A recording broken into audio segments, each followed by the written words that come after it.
सुप्रभात विद्यार्थी मित्रों। कक्षा 11वीं की हिंदी की इस ऑनलाइन तासिका में आप सभी का सहर्ष स्वागत है। पिछली तासिका में हम व्याकरण विभाग के अंतर्गत अलंकार का अध्ययन कर रहे थे और अलंकार में से शब्दालंकार के उपभेदों का अध्ययन हम कर रहे हैं। उसके अंतर्गत हमने अनुप्रास अलंकार का अध्ययन किया, यमक अलंकार का अध्ययन किया और श्लेष अलंकार का अध्ययन हम कर चुके हैं। आज की इस तासिका में हम शब्दालंकार के 4 उपभेदों में से आखिरी उपभेद जो है वक्रोक्ति अलंकार, उसका अध्ययन करने हम जा रहे हैं। वक्रोक्ति अलंकार।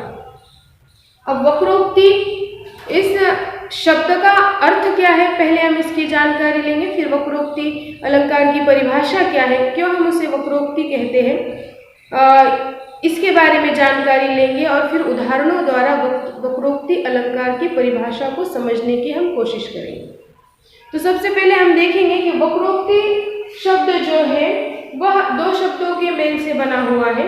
इसके अंतर्गत 2 शब्द आते हैं, एक है वक्र और दूसरा है उक्ति। वक्र का अर्थ है टेढ़ा और उक्ति का अर्थ है कथन।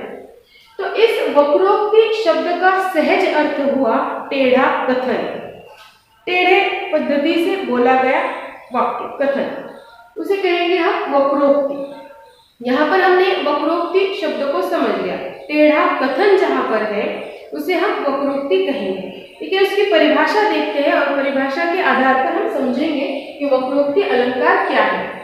वक्ता के कथन का श्रोता द्वारा वक्ता के अभिप्रेत आशय से चमत्कारपूर्ण भिन्न अर्थ लगाया जाए, वह वक्रोक्ति अलंकार होता है।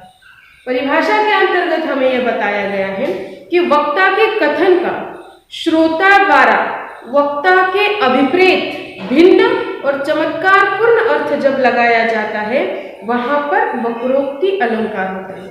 इस परिभाषा का अर्थ क्या है, तो वक्ता जो कुछ भी कह रहा है, वक्ता द्वारा बोले गए वाक्य, वक्ता द्वारा किया गया कथन, वक्ता जिस आशय से बोल रहा है वह अभिप्रेत आशय को श्रोता द्वारा ग्रहण नहीं किया जाता, वह अपने पद्धति से चमत्कारपूर्ण आशय उसमें से ले लेता है और वहां पर जो कुछ भी वक्ता द्वारा बोला गया है उस कथन का अर्थ भिन्न लगाया जाता है, वहां पर वक्रोक्ति अलंकार होता है। कभी कभी उच्चारण के कारण वक्ता द्वारा कहे हुए कथन जो है वह वक्रोक्ति लगते हैं। कभी कभी श्रोता द्वारा उपहासपूर्ण तरीके से वह वक्ता के आशय को प्रस्तुत करता है, उसका अर्थ लगा लेता है। तो ये कुछ कारण है जिनके कारण हमें लगता है कि यहाँ पर वक्रोक्ति हुई है। वक्रोक्ति की परिभाषा जो हमने देखी कि वक्ता द्वारा बोला गया जो कुछ भी वाक्य है, वक्ता द्वारा किया गया जो कथन है, उसका जो अर्थ है वह श्रोता द्वारा भिन्न और चमत्कारपूर्ण लगाया जा रहा है।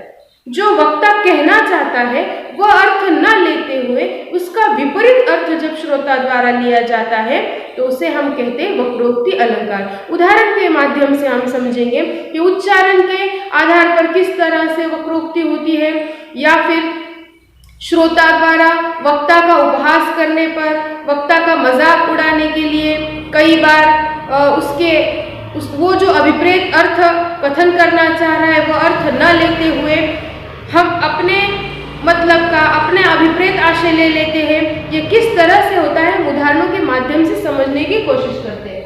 यहाँ पर उच्चारण के माध्यम से किस तरह वक्रोक्ति होती है इसके बारे में हम पहले देखेंगे। उसने कहा जाओ मत, उसने कहा जाओ मत, बैठो यहाँ। मैंने सुना जाओ मत बैठो यहाँ। यहाँ पर उच्चारण के कारण वक्रोक्ति होती है, क्योंकि वक्ता जो कुछ भी कथन कर रहा है, वक्ता का कहने का अर्थ यह है कि बैठो यहाँ पर, लेकिन उच्चारण इस तरह से हुआ है कि श्रोता द्वारा उसका अर्थ जो है यह लगाया जा रहा है कि यहाँ पर मत बैठो और चले जाओ। यहाँ जो वक्रोक्ति हुई है यह उच्चारण के कारण हुई है। वाक्य का उच्चारण जो है वो सही पद्धति से न करने के कारण, जहां पर अल्प विराम है वहां पर न रुकने के कारण यहाँ पर वक्रोक्ति हुई है।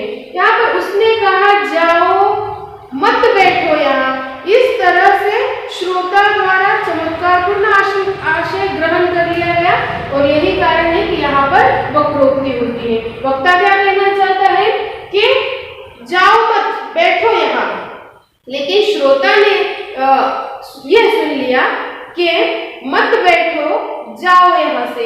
इस तरह से यहाँ पर उच्चारण के कारण वक्रोक्ति हुई है।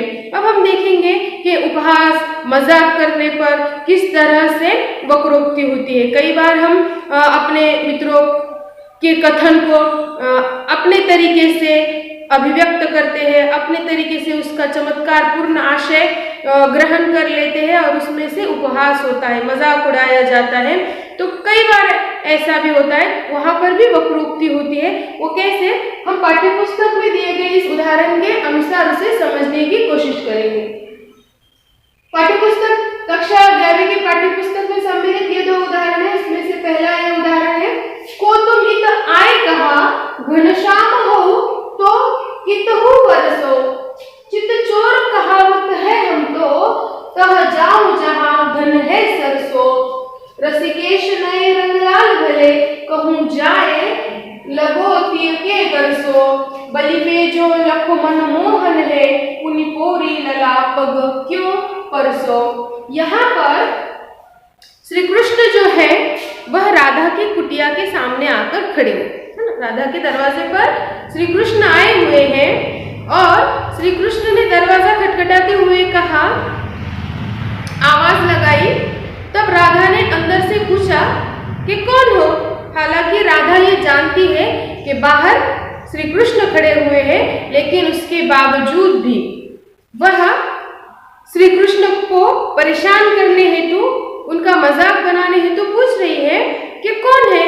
तब श्री कृष्ण ने कहा कि घनश्याम हूँ, घनश्याम हूँ। यहाँ पर श्री कृष्ण जी का दूसरा नाम घनश्याम है, लेकिन उसी प्रकार बादलों को भी घनश्याम कहा जाता है, काले बादलों को भी घनश्याम कहा जाता है जो बरसने वाले होते हैं। तो राधा जो है इसका उपहासपूर्ण मजाकिया आशय ले लेती, ग्रहण कर लेती है। क्या कहती है, को तुम इत आए कहा, यहाँ पर आए हो, कौन हो तुम। श्री कृष्ण कहते हैं कि घनश्याम हूं मैं। तब वो कहती है कि अगर घनश्याम हो, यानी राधा के द्वारा घनश्याम शब्द का अर्थ क्या लगाया गया है, काले बादल लगाया गया है, और इसलिए वो कह रही है कि तो फिर जाओ और कहीं और जाकर बरसो। यानी यहाँ पर उन्होंने ये अभिप्रेत नहीं लिया कि बाहर श्री कृष्ण खड़े हैं, बाहर घनश्याम खड़े हैं। उन्होंने कहा कि तुम अगर काले बादल हो तो कहीं और जाकर बरसो, यहाँ पर तुम्हारा कोई काम नहीं। तब श्री कृष्ण ने फिर से कहा कि चित्तचोर कहावत है हम तो, मुझे तो चित्तचोर कहा जाता है, मैं तो मन, चित्त यानी मन, हृदय का चोर हूँ। तब राधा कहती है अगर तुम चित्तचोर हो, यानी चित्तचोर शब्द का अर्थ राधा ने सिर्फ चोर लिया हुआ है, और इसलिए वो कहती है कि अगर तुम चोर हो तो वहां जाओ जहां बहुत सारा धन है, वहां जाकर धन की चोरी करो, यहाँ क्यों आए हो।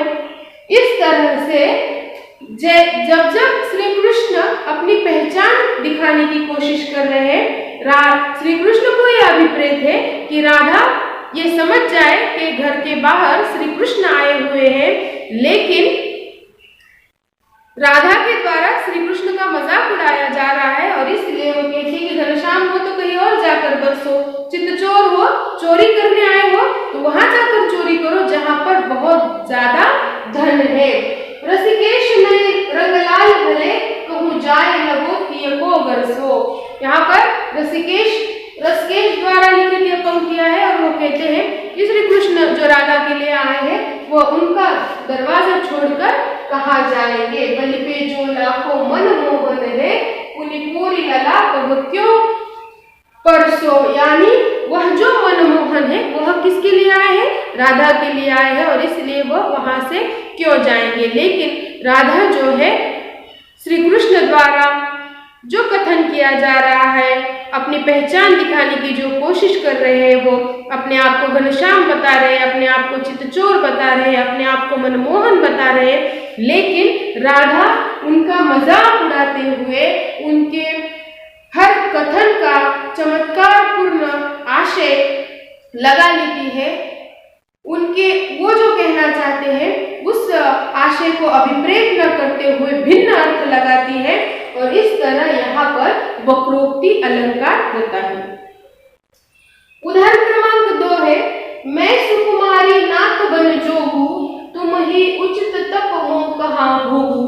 यह जो उदाहरण है, श्री राम जब वनवास के लिए जा रहे हैं, तब सीता जी श्री राम जी को यह कह रही है कि हे नाथ, वह श्री राम को कह रही कि हे नाथ, कि मैं, अगर आप तप कर सकते हो, अगर आप वनवास का भोग कर सकते हो, वनवास में जा सकते हो, तो मैं सुकुमारी, मैं जो हूँ वो आपके साथ वनवास क्यों नहीं जा सकती?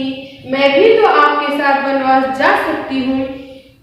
सीता द्वारा राम को यह कथन किया गया है कि मैं जो हूँ आपके साथ साथ वनवास में जा सकती हूँ, लेकिन यहाँ पर विपरीत अर्थ लिया है कि वहां पर कहा गया है कि तुम ही उचित तप कहाँ भोगो, यानी सिर्फ तुम ही वह तप को पूरा नहीं कर सकते, वनवास को पूरा नहीं कर सकते, मैं भी तो कर सकती हूँ।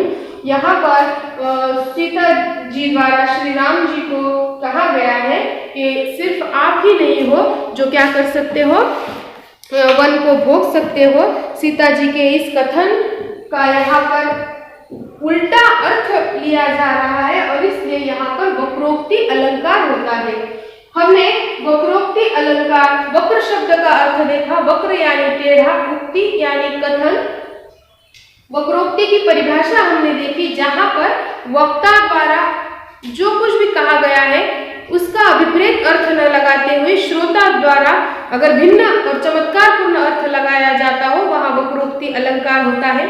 यहाँ पर हमने यह जो उदाहरण देखा, यह आपके पाठ्य पुस्तक में सम्मिलित उदाहरण नहीं है, यह बस आपके समझ के लिए मैंने बताया था कि उच्चारण के अनुसार कैसे वक्रोक्ति होती है। अगर हम सही वाक्य का उच्चारण न करें तब भी वक्रोक्ति होती है।